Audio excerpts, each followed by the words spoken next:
রাসূলুল্লাহর প্রতি গভীর প্রীত ছিল তার গো।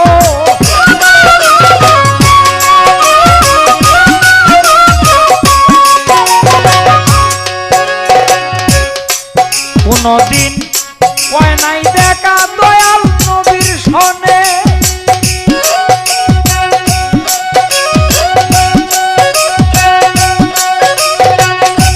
তবু তাদের কি সম্পর্ক আল্লাহ রাসূল জানে রে।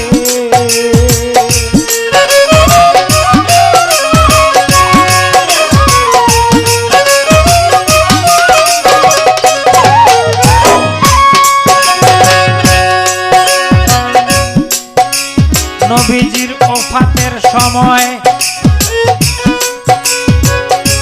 আলীকে ডাকিয়া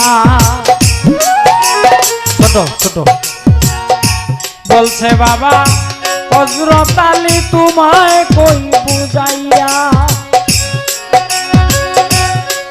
আমি যেদিন যাব রে বাবা এই দুনিয়া ছেড়ে,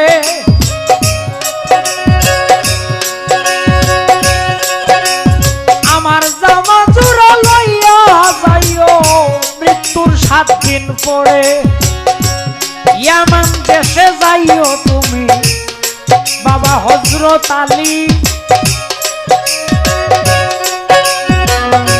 করণ নামে একটি শহর আছে আমি তোমায় বলি, সেই শহরে পাহাড় একটি আছে বর্তমান।